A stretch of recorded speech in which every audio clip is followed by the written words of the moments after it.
doctor's warning: masturbation after 65 can cause extremely harmful effects to your mind and body. This is a topic many avoid, a conversation many fear to have. Yet it is necessary. When we cross into old age, we often carry habits from our younger days. Some habits serve us well. Some drain our spirits slowly and silently. Among these, self-pleasure or masturbation is a deeply personal act, and it holds different meanings for different people. But as a doctor who has listened to countless elders, I must share a truth that is often buried under laughter and embarrassment. After 65, the body and mind do not respond to sexual stimulation in the same way they did when you were 30 or 40. The chemistry within us changes, our tissues age, and our energy reserves shift. The consequences of ignoring this reality can be more serious than you imagine.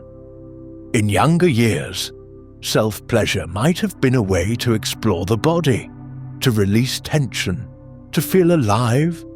It might have helped you sleep better, lifted your mood, and kept certain functions active. But with age, the balance of hormones transforms dramatically. Testosterone levels drop in men. Estrogen and progesterone levels shift in women. Blood flow changes, nerve sensitivity reduces, and tissues become thinner and more fragile. When you push your body into frequent or intense self-stimulation, you unknowingly place heavy demands on your nervous system and cardiovascular health. You create sudden spikes in blood pressure, rapid heartbeats, and unexpected stress on the delicate arteries of an aging body. These spikes, once manageable in youth, can trigger dangerous complications in old age. I have seen elderly patients who came in with complaints of dizziness, irregular heartbeats, sudden fatigue, or even mild strokes. After careful conversations, it often became clear that excessive self-pleasure played a role in their decline. One might ask, how could something so private, so harmless in appearance, lead to such dangers? The answer lies in the delicate harmony of the aging body. The nervous system, after 65, loses its resilience. The parasympathetic and sympathetic systems struggle to maintain balance. When you engage in self-pleasure, there is a temporary flood of hormones and neurotransmitters: dopamine, oxytocin, adrenaline. These create a rush, a high, a brief escape from loneliness or emotional pain. But afterward, your system crashes. Blood pressure can drop suddenly, leading to weakness or even fainting. For a fragile heart, these swings are like earthquakes to an old building. Beyond the physical dangers, there is a deeper emotional harm that elders rarely discuss. As people grow older, many face deep loneliness, the loss of a partner, or feelings of invisibility. In these silent spaces, self-pleasure can become not a celebration of life, but a substitute for real human connection. It can become an emotional crutch that further isolates you from the world. You might feel temporary relief, but the loneliness returns stronger, like a wave crashing back to the shore. Over time, this creates a cycle of dependence that leaves the soul emptier and the heart heavier. The act which was meant to bring joy ends up fueling deeper sadness and disconnect from life. I remember an elderly man who once shared his story with me. He was 73, a widower, and admitted to spending many evenings alone, with only memories and self-pleasure to comfort him. He told me it felt like a dark room that offered shelter at first, but eventually swallowed his spirit. He lost interest in meeting friends, in walking in the park, in seeing his grandchildren. His health began to fail. His sleep suffered. His appetite disappeared. When he finally understood the connection, he wept, not out of shame, but out of grief for the years lost to an empty habit that pretended to be a friend. This is not a call to shame anyone. It is a call to awaken, to recognize that after 65, your body is not the same eager, energetic companion it once was. It needs gentler love, more conscious care, and respect. When you force it into acts that tax its already fragile systems, you rob yourself of strength that could be used for deeper joys. A walk at sunrise, tending to a small garden, reading to a grandchild, or simply feeling the breeze on your face without fear of dizziness or sudden weakness.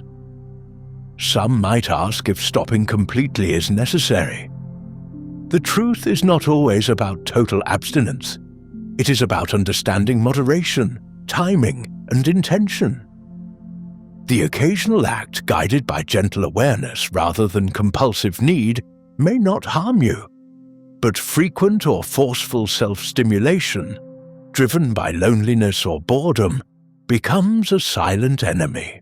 There is also the spiritual dimension to consider. In old age, the spirit yearns for deeper connections. The heart craves meaning, peace, and the warmth of human presence. When we reduce intimate experience to a solitary physical release, we ignore the deeper call of our spirit. We trade true intimacy for momentary pleasure, leaving our soul thirsty. In many traditions, elders are seen as guides, as quiet mountains of wisdom.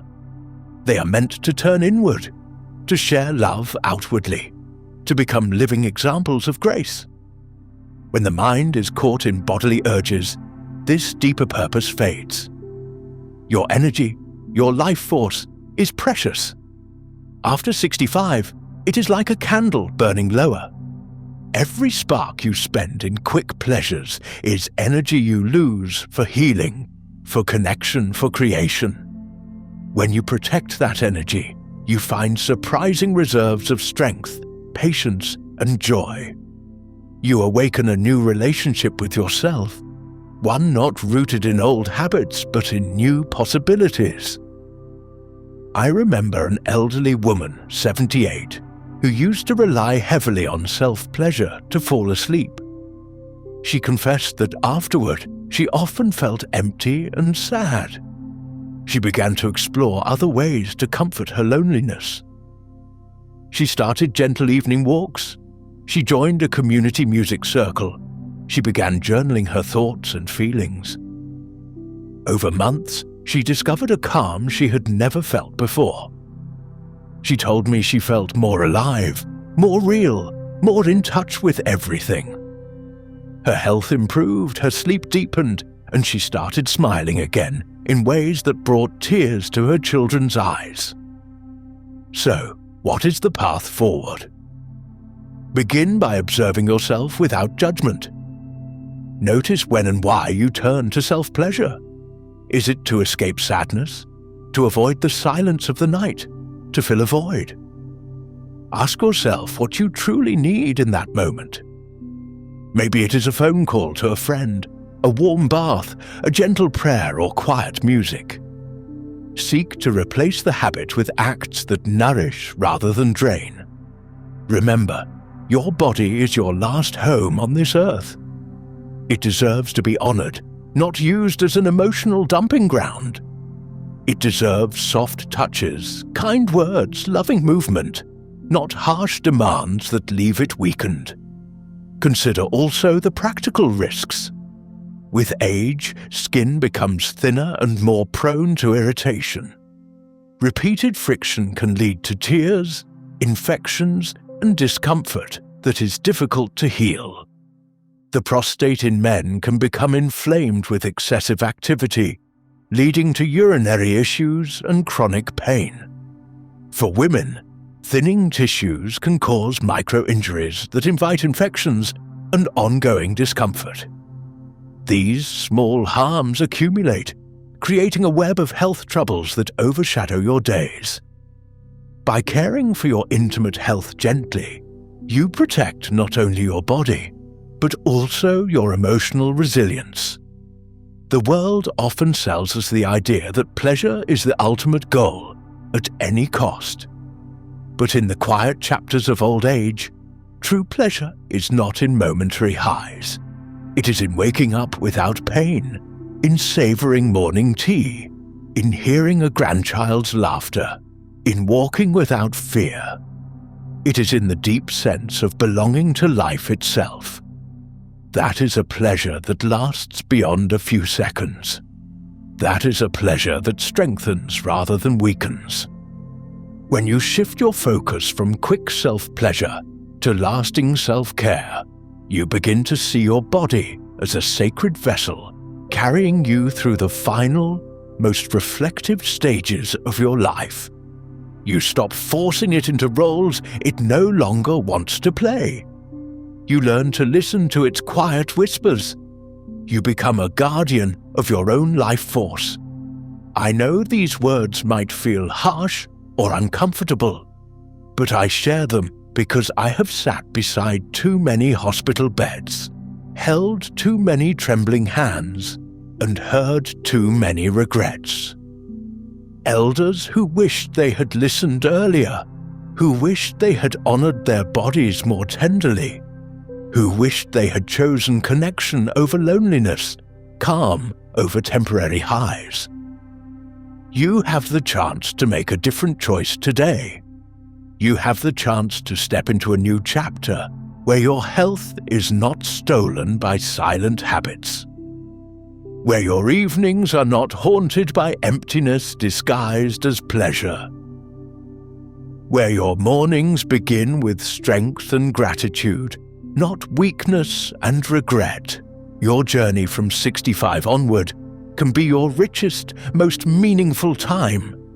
It can be a time of returning to yourself, of gathering your scattered energies, of finding new joys that do not drain but nourish.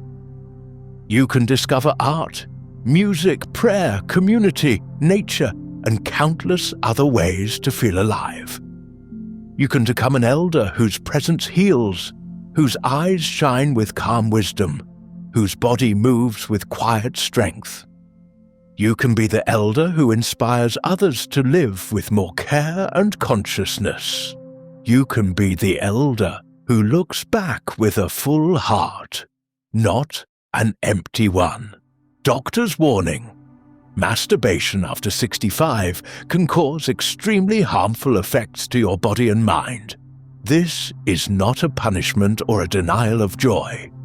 It is an invitation to deeper, truer joy. It is an invitation to treat your last years as a sacred gift, to hold your health and spirit with tender hands, to step beyond habits that no longer serve you. I invite you today to pause, to breathe, to listen to the quiet truths inside you. Choose connection over isolation. Choose gentle movement over restless urges. Choose the wide open spaces of the soul over the small dark rooms of momentary escape. As you make these choices, you will begin to feel a quiet strength growing in your bones. You will notice the mornings feel lighter, your steps steadier, your mind clearer. You will feel more present, more real, more fully alive. That is the reward waiting for you beyond this habit. That is the true treasure of your later years. May you choose wisely. May you honor your body. May you find joy that lifts you up rather than pulls you down. And may you walk forward into each new day with a heart that is free and a spirit that is unburdened.